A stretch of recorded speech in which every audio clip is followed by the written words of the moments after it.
Selamat datang kembali di channel tentang kode. Di video ini kita akan belajar membuat autentikasi JWT menggunakan Golang dan MUX. Nah, jadi untuk sistem yang akan kita buat, kurang lebihnya seperti ini. Ada proses register untuk mendaftarkan user, dan ada sebuah API, yang mana API ini diproteksi. Jadi kalau belum login, maka ketika saya hit API ini, saya akan mendapatkan respon unauthorized. Namun, jika saya login terlebih dahulu, login, metodenya post. Oke, di sini bisa kita lihat, saya sudah ada cookies token seperti ini. Maka ketika saya hit API welcome, kemudian saya lihat di bagian body, maka di sini saya berhasil masuk ke root API welcome. Jadi roots ini diproteksi atau akan kita proteksi menggunakan middleware. Jadi langsung saja saya akan buka Visual Studio Code. Di sini saya open folder. Saya masuk ke directory Go source. Nah, di sini saya buat folder Go JWT. Oke, seperti ini. Go JWT Max mungkin. Oke, Go JWT Max. Open. Di folder Go JWT Max, saya buat satu file main.go. Oke, ini paket main, func main. Oke, kemudian di sini saya juga akan buat folder config. Di folder config ini akan saya gunakan untuk menyimpan setting JWT atau secret key JWT. Selanjutnya saya juga butuh folder controller, models, middleware. Oke, seperti ini. Ini saya buka dulu terminal saya, new terminal. Kemudian di sini saya akan menginstal beberapa paket yang akan kita gunakan. Jadi kita akan menggunakan paket JWT. Nah, di sini saya menggunakan Golang JWT yang ini. Oke, ini saya buka lagi Visual Studio Code. Yang pertama saya jalankan dulu go mod init github.com cpc go JWT max. Oke, kemudian saya akan menginstal paket Golang JWT yang ini. Jadi untuk menginstalnya kita gunakan perintah ini go get yang ini ya. Saya pastikan di sini. Oke, ini sudah. Saya juga akan menginstal Gorilla Max, GOM, dan juga paket Golang bcrypt. Oke. Jadi di sini saya ketikkan go get. Jadi yang pertama saya akan menginstal Gorilla Max, kemudian GOM.io, dan juga driver MySQL-nya GOM.io driver MySQL. Kemudian saya juga akan menginstal untuk paket bcrypt-nya. Jadi untuk paket bcrypt ada di Golang org x crypto. Seperti ini. GOM.io, ini saya cek lagi GOM.io/GOM seperti ini. Oke, ini udah terinstall semua. Sekarang saya buka file main. Nah, di file main ini saya akan buat beberapa root, seperti root untuk registrasi, login, dan juga untuk logout. Oke, jadi di sini saya buat variable r. Di sini saya panggil max new router seperti ini. Ini saya import dulu max. Import github.com gorilla max seperti ini. Di sini saya buat satu root untuk login. Jadi yang pertama ada login. Ini akan saya arahkan ke controller auth controller. Jadi nanti kita akan membuat satu controller auth controller. Controller.login method. Ini kita gunakan http method post. Ini saya copy lagi. Yang kedua untuk register, ini saya arahkan ke method register. Ke function register, metodenya juga post. Dan terakhir untuk logout, saya buat metodenya get. Ini untuk URL-nya logout. Kemudian saya arahkan ke function logout seperti ini. Di bawahnya saya panggil. Saya akan menggunakan log fatal http listen and serve seperti ini. Kemudian di sini saya masukkan portnya, saya akan menjalankan di port 8080. Di parameter kedua saya masukkan variabel dari mux. Oke, selanjutnya saya akan membuat satu file auth controller. Di folder controller saya buat satu folder auth controller. Di dalam folder ini saya buat controllernya .go. Sorry, ini bukan gp tapi go ya. Oke, ini paketnya auth controller. Yang pertama kita buat func login. Ini kita gunakan untuk menghandle proses login. http response writer. Yang parameter kedua http request. Oke, ini saya copy register dan logout. Register, ini logout. Oke, sebelum kita mengerjakan fungsi-fungsi yang ini, kita buat terlebih dahulu satu database baru. Ini saya balik lagi ke terminal saya bersihkan dulu, kemudian saya login ke MySQL. Oke, di sini saya buat satu database, create database, go jwt mux. Oke, seperti ini. Ini databasenya sudah selesai. Sekarang saya buka folder models. Di sini saya buat satu file user. Jadi di file user.go ini kita akan menulis untuk struktur tabel user. Oke, ini saya buat paket model type user struct. Yang field atau kolom pertama ada ID integer 64. Ini saya kasih tahu GOM bahwa ini akan saya gunakan sebagai primary key. Primary key seperti ini. Kemudian saya juga menambahkan tags JSON, ini ID. Oke, yang kedua nama lengkap string. Kemudian saya kasih tahu GOM ketika kita menjalankan atau GOM menjalankan migration. Ini tipe datanya varchar, length-nya 300. Kemudian di sini saya juga tambahkan tags JSON. JSON-nya nama lengkap. Sorry, ini salah, bukan sama dengan namun titik 2. Yang ketiga username string. Ini juga saya akan membuat varchar JSON username. Oke, yang terakhir password. Ini saya ganti password. Ini juga saya ganti menjadi password. Oke, ini sudah selesai. Sekarang saya buat lagi file di folder models. Setup. Ini kita gunakan untuk membuat koneksi ke database. Di paket model di sini saya buat var db, tipenya gom.db. Oke, di bawahnya saya buat func connect database. Oke, seperti ini. Kemudian di sini kita open koneksinya gom open. Oke, ini saya import dulu gom. Import. Oke, gom.io gom. Kemudian juga kita import driver MySQL. Oke, seperti ini. Gom open MySQL open. Oke, ini username database.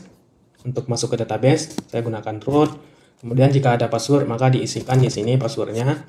Kalau nggak ada, maka kosongkan seperti ini. Oke, kemudian add tcp buka kurung localhost port 3306. Oke, ini port default database. Jadi kalau teman-teman portnya sudah diubah, maka silakan disesuaikan. Jadi saya masih menggunakan port default. Oke, kemudian nama databasenya tadi kita buat go jwt mux. Oke, seperti ini. Di bawah sini saya cek if error tidak sama dengan nil, maka saya panic error seperti ini. Jika tidak error, maka kita akan menjalankan auto migrate. Kemudian saya panggil struct user yang ini, pointer user. Oke, seperti ini. Di bawahnya saya masukkan variabel ini ke dalam variabel db yang atas ini. Jadi db sama dengan db.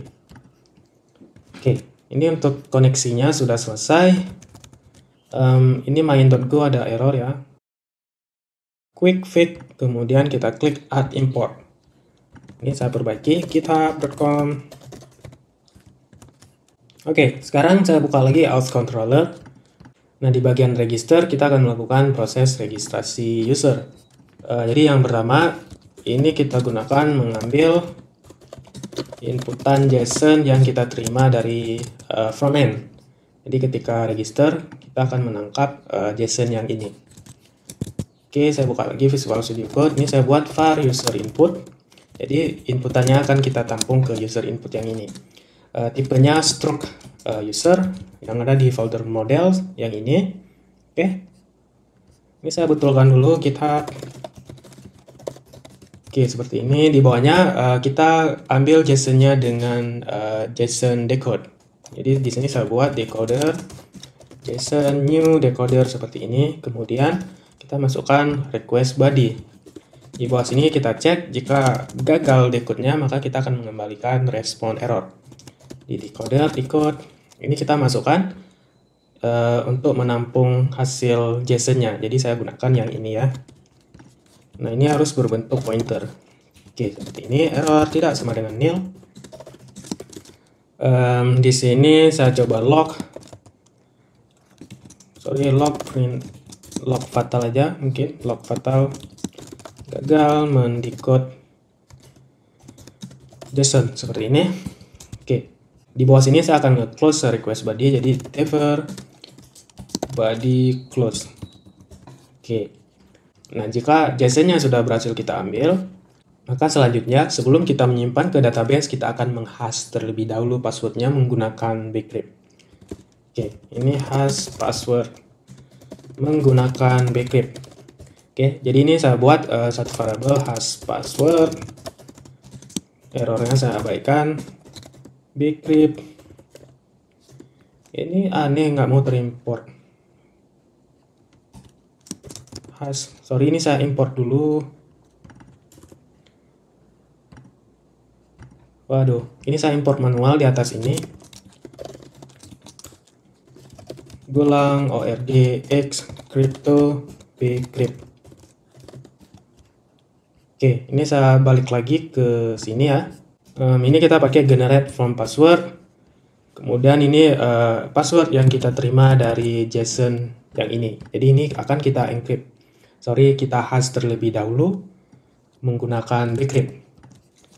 Jadi di sini saya ambil user input password. Oke, seperti ini. Kemudian di sini parameter kedua cost. Jadi saya gunakan bcrypt default cost. Oke, seperti ini. Nah, kemudian yang sudah saya hash ini, saya akan masukkan kembali ke user input ini. Jadi user input password sama dengan hash password. Oke, ini otomatis dibungkus dalam tipe string. Karena hasil kembalian dari generate from password dalam bentuk byte. Di sini pun otomatis bertambah tipe byte seperti ini, karena ini bentuknya string akan dikonvert terlebih dahulu ke byte. Karena generate from password menerima parameter juga dalam bentuk byte. Oke, di bawah sini insert ke database. If error models, ini kita import models db create. Kemudian di sini kita masukkan pointer user input. Oke. If error tidak sama dengan nil, ini saya log lagi, log fatal, gagal menyimpan data. Nah, jika sukses, maka saya akan mengembalikan respon JSON. Jadi di sini saya buat satu variabel respon. Kita akan menggunakan JSON Marshall. Oke, di sini mungkin saya akan mengembalikan respon sukses seperti ini ya. Oke, di sini saya buat map string, untuk key-nya string, value-nya juga string. Jadi di sini saya buat message success. Oke, seperti ini. Nah, kemudian di bawah sini kita set header-nya, header add content type. Ini content tipenya kita set menjadi application JSON seperti ini. Kemudian kita set respon HTTP code-nya. Write header untuk HTTP code-nya status oke. Kemudian write respon. Ini error X. Oke, ini sama dengan ya. Oke, sekarang kita coba jalankan. Ini saya exit. Saya jalankan go run main.go. Oke, ini sudah jalan. Saya buka Postman. Ini misal tentang kode 2, username tkk123. Oke, ini saya coba tes send. Could not get response. Ini kita lihat dulu errornya apa. Auth controller. Ini kita cek. User input, models, db, grade. Oke, di sini saya coba log fatal user input. Saya stop, saya coba jalankan ulang. Ini saya buka lagi Postman. Oke, kita lihat ini inputannya berhasil kita terima. Berarti errornya ada di proses insert ke database. Ini saya coba login ke database MySQL. Use go jwt mark show tables. Oke, ternyata tabel user gagal di create. Kita cek lagi. Setup db auto migrate user. Di sini saya coba fmt println gagal koneksi database. Saya coba jalankan ulang. Walah, ini kita lupa memanggil connect database di main.go. Oke. Di sini kita harus memanggil model connect database seperti ini. Ini saya stop dulu, saya jalankan ulang. Oke, ini seharusnya sudah bisa. Saya buka lagi Postman. Masih error juga. Oh sorry, ini karena tadi kita log fatal yang ini saya hapus. Saya jalankan ulang. Oke, ini kita sudah berhasil mendaftarkan user. Ini kalau saya masukkan JSON-nya seperti ini kita mendapatkan error karena JSON-nya tidak valid ya, gagal mendekode JSON. Oke, jadi di sini saya akan nge-return respon error. Oke, ini saya akan gunakan kembali. Mungkin ini saya pindahkan ke satu folder terpisah karena saya akan menggunakan di register di sini juga, di login juga. Jadi ini akan saya pindahkan terlebih dahulu. Ini mungkin saya buat satu folder baru, helper.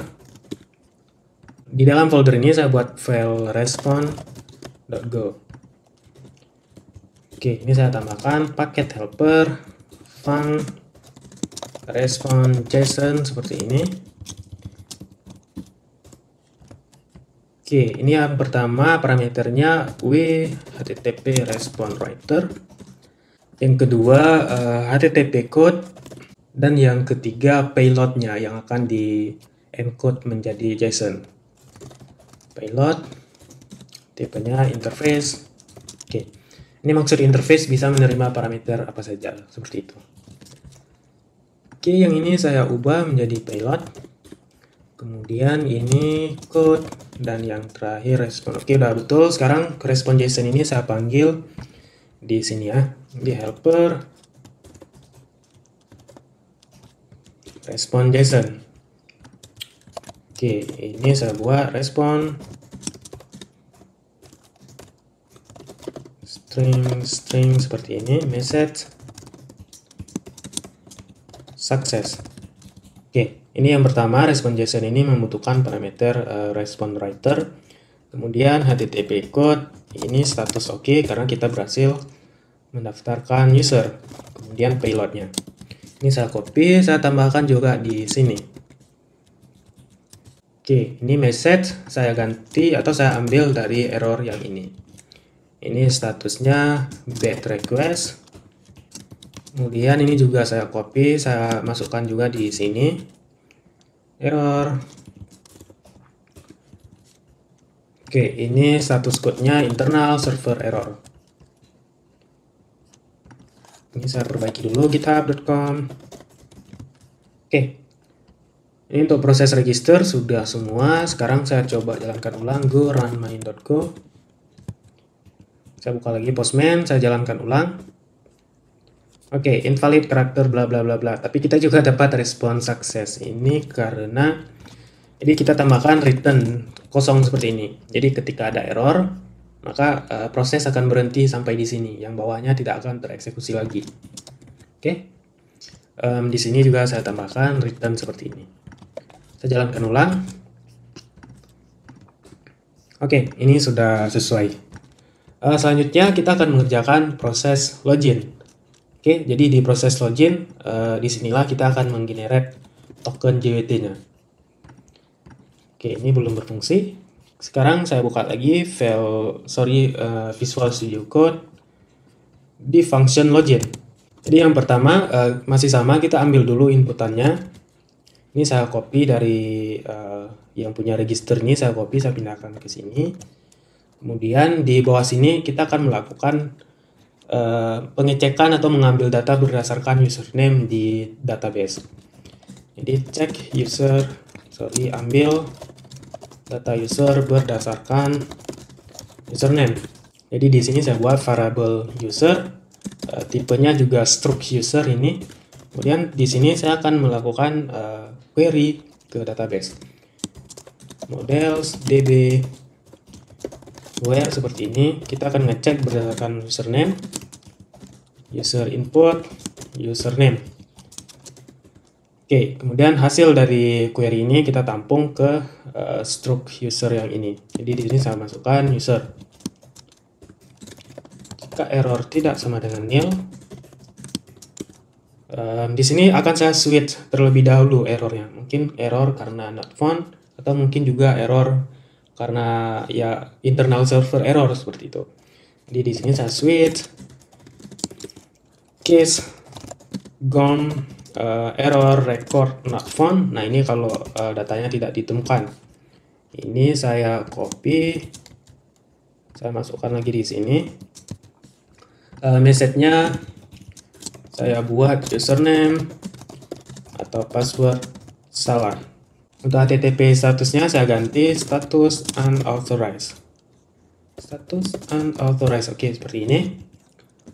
Ini sudah betul. Kemudian default. Nah, di sini saya akan mengembalikan respon dari pesan error yang ini ya. Oke. Untuk status code-nya saya buat internal server error. Oke, ini sekarang kita sudah mengambil datanya. Kemudian di bawah sini kita akan melakukan pengecekan passwordnya. Jadi kita akan mengverify password yang dia masukkan dengan password yang ada di database. Nah, di sini kita juga menggunakan bcrypt. Dicek apakah password valid. Oke, di sini saya buat pass. Oke, seperti ini. Oke, di sini saya buat variable error bcrypt compare hash and password. Jadi parameter yang pertama password yang sudah terhash yang ada di database. Jadi ini kita ambil dari variable user yang ini. Oke, user password. Dan parameter kedua password yang dimasukkan user. Jadi kita mengambil password yang ini. Oke, jadi password yang ini kita tampung di variable user input. Jadi di sini kita gunakan user input password seperti ini. Nah, di sini kita cek if error tidak sama dengan nil. Nah, jika password yang tidak valid, kita akan mengembalikan respon username atau password salah seperti ini. Ini saya copy, saya pastekan di sini. Oke, jika valid, maka di bawah sini kita akan menggenerate tokennya. Jadi ini saya buat proses pembuatan JWT.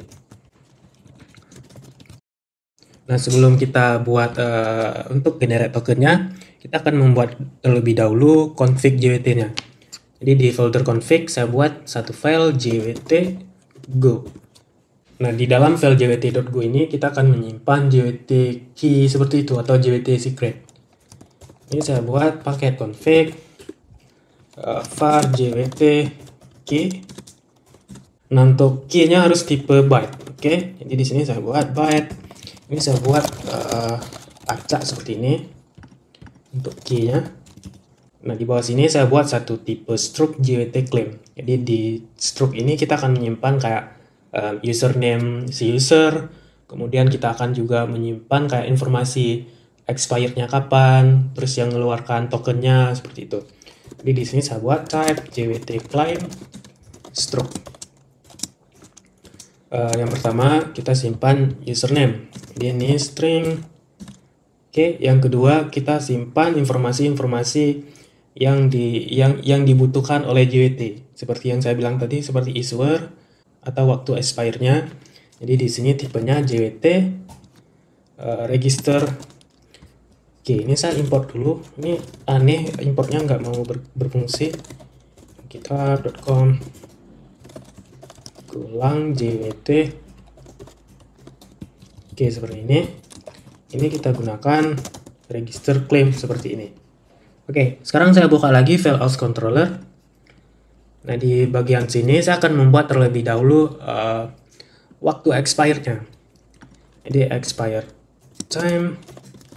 Mungkin saya akan membuat selama semenit. Jadi tokennya akan expire dalam waktu semenit. Di time now seperti ini. Kemudian kita tambah add time minute dikali 1. Jadi kita buat 1 menit. Nah, kemudian di bawah sini saya panggil JWT claim yang ini. Jadi di sini saya buat satu variable claims. Kemudian kita panggil struknya config JWT claim. Oke, seperti ini. Nah, yang pertama tadi fieldnya username. Jadi di sini kita akan menyimpan informasi username si user yang sedang login. Username, kemudian register claim. Oke. Ini tipenya juga harus tipe JWT register claim. Jadi di sini saya panggil register claim. Nah, di sini kita masukkan misal issuer yang mengeluarkan token ini. Di sini saya buat go JWT mux. Oke.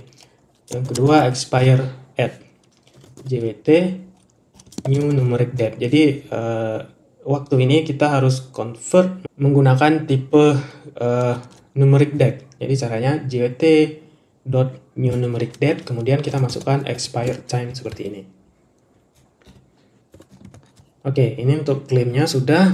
Nah, di bawahnya mendeklarasikan algo yang akan digunakan untuk sign in. Oke. Jadi di sini saya buat variable token algo. Kemudian saya panggil JWT new with claim. Kok nggak ada? JWT, sorry, bukan net ya, new with claim. Oke, seperti ini. Ini JWT, kemudian kita pilih algoritmanya. Jadi di sini saya akan menggunakan HS2. Sebenarnya banyak ya, cuman saya akan menggunakan yang ini. Kemudian saya masukkan variable claims. Oke, nah di bawahnya kita sign tokennya. Sign token. Oke, jadi saya buat variable token error token algo sign string. Oke, seperti ini. Kemudian di sini kita masukkan key yang ada di sini. Yang ini ya. Jadi saya panggil config jwt key. Oke, nah di sini saya cek if error tidak sama dengan nil. Jika ada error atau ada yang salah, maka saya akan mengembalikan respon seperti ini. Oke, status internal server error. Nah, jika tokennya berhasil kita generate, maka tokennya akan kita set di cookie. Jadi kita tidak akan mengembalikan token ke responnya, namun kita akan langsung set ke cookie. Oke, ini lebih aman. Jadi set token ke cookie. Jadi di sini saya gunakan http set cookie seperti ini. Ini parameternya response writer w. Kemudian http, ini bentuknya pointer http cookie seperti ini. Name-nya token, path-nya saya buat root seperti ini, value-nya token. Ini saya ambil dari variable token ini yang token yang sudah kita generate. Oke, kemudian saya masukkan http only jadi true. Nah, jika ini semua sudah berhasil, di bawahnya saya kembalikan respon sukses. Mana ya? Oh, ini saya copy, saya pastekan di sini. Message login berhasil seperti ini. Ini status. Oke, ini ada yang error, kita cek dulu pasti bagian import. Nah kan, jadi ini saya harus betulkan secara manual. GitHub.com CPC. Oke, ini sudah semua. Sekarang ini saya hapus ya. Oke, ini saya hapus. Saya stop dulu servernya. Saya jalankan ulang go run main.go. Oke, sekarang saya tes login. Saya buka Postman. Tadi kita menggunakan user TKK. Ini saya masukkan TKK, kemudian saya hit login. Oke, sebelum saya tekan tombol send, di sini bisa kita lihat cookiesnya masih kosong, tidak ada ya kan? Seharusnya di sini kita akan mendapatkan cookie token. Oke, ini saya tes login. Nah, jadi di sini kita mendapatkan cookies token. Di sini dilihat di body pun login berhasil. Oke, jadi nanti ketika kita mengakses URL API welcome, maka kita tidak perlu mengirimkan token ini. Karena nanti di backendnya kita akan mengambil token tersebut. Atau kita akan mengecek tokennya ada nggak di cookie. Kalau nggak ada berarti posisinya sedang tidak login. Seperti itu. Ini loginnya sudah selesai. Sekarang kita buat fungsi logout. Oke, di bagian logout ini di bagian logout ini nih sangat gampang. Ini saya copy semua.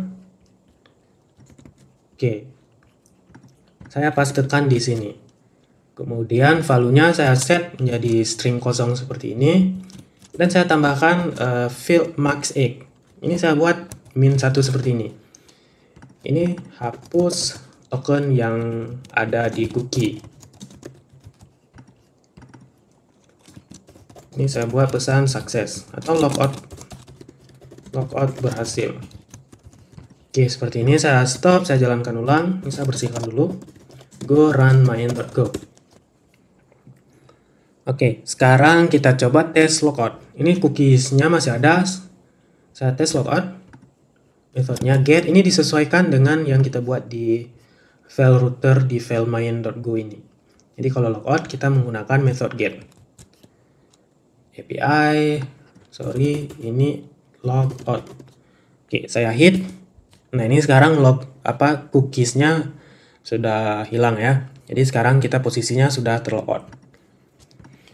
Oke, selanjutnya kita akan membuat middleware untuk memproteksi root. Misal di sini nanti kita akan buat API welcome. Jadi root sini kita proteksi. Cuma bisa diakses kalau posisinya sudah login. Oke, ini saya buka lagi Visual Studio Code. Di folder controller saya buat satu controller baru. Welcome controller. Seperti ini. Atau jangan welcome. Product controller. Oke, seperti ini. Jadi nanti ketika sudah login, maka kita baru bisa mengakses API products. Nah, API products ini sifatnya terproteksi. Oke, di folder product, saya buat file product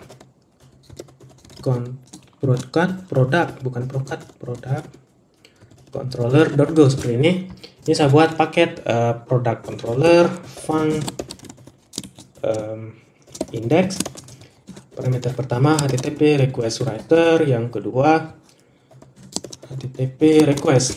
Seperti ini. Di sini saya akan membuat beberapa data statis untuk kita tampilkan sebagai respon di sini ya, respon JSON-nya. Saya buat variable data. Oke, seperti ini, slice map string interface.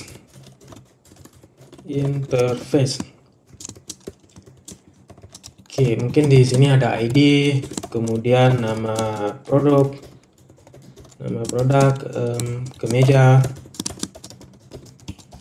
kemudian ada stok, misal 1000.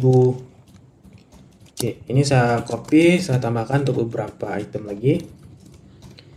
Ini ID-nya 2, celana, stoknya 10.000, sepatu, stoknya 500.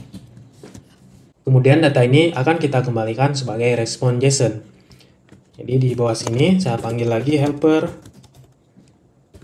respon JSON. Yang pertama kita masukkan respon writer, HTTP status oke, kemudian data. Oke, ini sudah. Sekarang saya buka lagi main.go. Di bawah sini saya akan buat root untuk mengambil data product. Jadi di sini API product. Ini metodenya get ke product controller. Oke, ini saya import dulu product controller. Saya copy, kemudian ini saya ganti menjadi product controller. Ini mesti hati-hati ngomong controller. Bahaya. Oke. Ini logout ya. Bukan logout, ini index. Ini saya stop, kita tes. Ini sementara roots-nya belum kita proteksi. Jadi saya cuma mengetes dulu apakah roots-nya sudah berhasil. Saya buka Postman API product. Oke, di sini kita berhasil mendapatkan beberapa item products. Oke, selanjutnya kita akan memproteksi roots ini. Jadi kalau posisinya belum logit, maka saya akan mengembalikan respon unauthorized. Oke, ini saya buka lagi Visual Studio Code. Jadi di sini saya akan membuat subrouter. Untuk middleware-nya cuman diimplementasikan ke subrouter yang akan kita buat ini. Oke, misal di sini saya buat subrouternya API add path prefix. Nah, jadi untuk API ini prefix-nya API seperti ini. Oke. Kemudian saya panggil subrouter. Nah, yang ini kita gunakan API seperti ini. Di sini API-nya kita hapus. Ini kayak Laravel seperti itu. Jadi kita bisa membungkus root atau menggrouping roots yang kita buat. Jadi sekarang untuk URL products ini ada di dalam subroot dari API. Untuk mengaksesnya sama API/product seperti tadi. Nah, di bawah sini saya panggil API use. Nah, ini untuk menggunakan middleware. Use. Nah, di sini kita masukkan middleware yang akan kita gunakan. Jadi ini kita belum membuat middleware-nya, nggak apa-apa, saya masukkan terus. Kita akan membuatnya di file middleware dengan nama JWT middleware. Jadi di sini saya masukkan paketnya. Atau biar saya kosongkan dulu, biar lebih paham. Saya buatkan terlebih dahulu middleware-nya. JWT middleware. Atau JWT aja, JWT seperti ini. php.go ya. Oke, seperti ini. Paket middleware. Di sini saya buat func JWT middleware. Oke, seperti ini. Nah, untuk middleware dia akan menerima parameter dalam bentuk HTTP handler. Oke, jadi di sini saya buat next HTTP handler. Oke. Kemudian juga akan mereturn HTTP handler seperti ini. Nah, jadi di bawah sini kita return HTTP handler func seperti ini. Kemudian di sini func. Nah, di sini yang pertama kita ambil terlebih dahulu cookie-nya. Jadi di sini saya buat C error r cookie token. Jadi kita mengambil cookie token dengan nama token. Oke. Ini name-nya. Jadi kita mengambil cookie dengan name token. Di sini saya cek if error tidak sama dengan nil. Di sini saya cek lagi if errornya karena HTTP error no cookie. Jika karena cookie-nya tidak ada, maka saya akan mengembalikan respon JSON seperti ini. Ini saya masukkan respon writer, kemudian HTTP status unauthorized seperti ini. Oke, jadi tidak punya izin untuk masuk ke URL yang mau dia akses. Nah, di bawah sini kita masukkan return kosong seperti ini. Oke, ini bentuknya bukan string. Kita buat dulu respon map string seperti ini. Oke, message unauthorized. Oops. Oke, seperti ini. Ini saya masukkan variable respon. Nah, di bawah sini jika tokennya ada, kita akan mengambil value dari token tersebut. Jadi saya simpan di variable token string. Oke, C value seperti ini. Ini saya buat komentarnya mengambil token value. Kemudian di sini saya buat variable claim.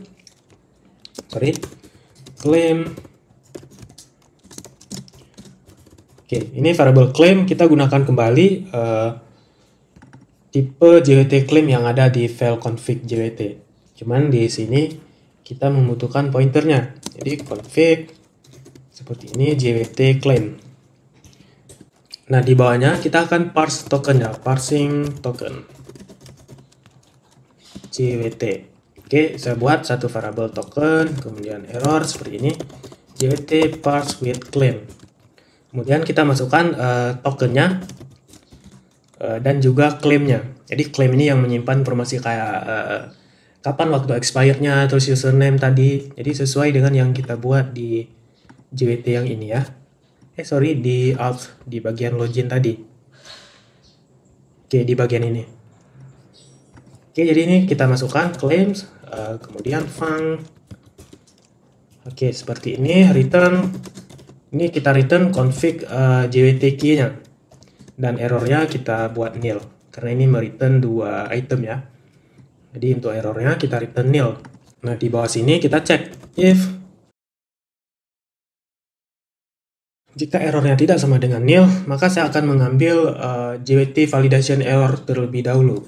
Jadi di sini saya gunakan error, kemudian JWT validation error seperti ini. Nah, di bawahnya baru kita switch errorsnya. Jadi untuk mengetahui apakah karena signaturnya invalid, atau sudah expire, atau error karena hal-hal yang lainnya.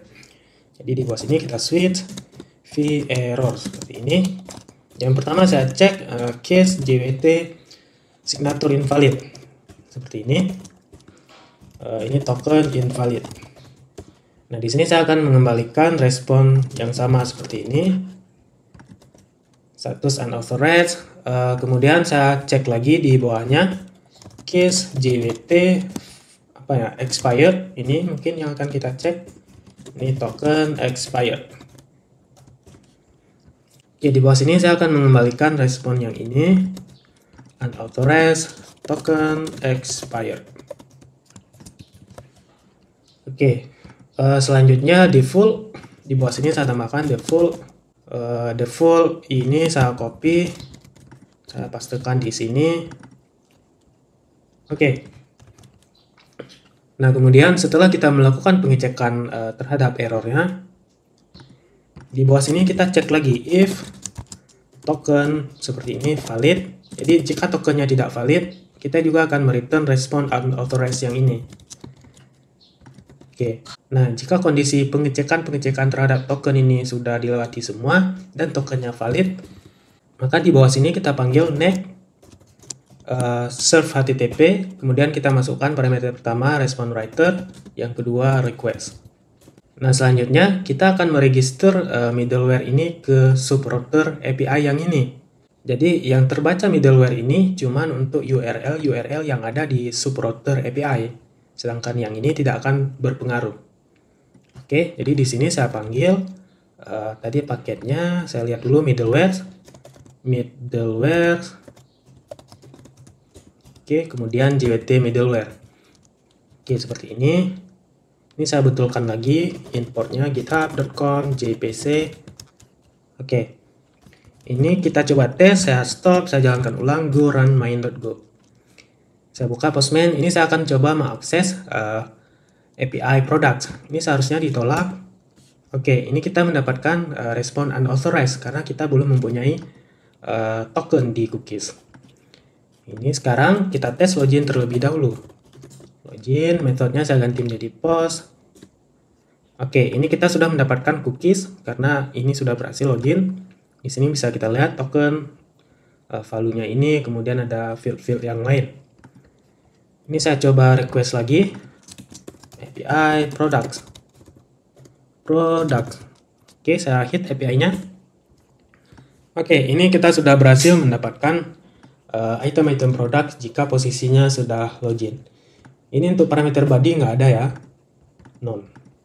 Saya hit ulang. Jadi sekarang untuk root API product sudah berhasil kita protect menggunakan middleware. Ini saya jelaskan lagi.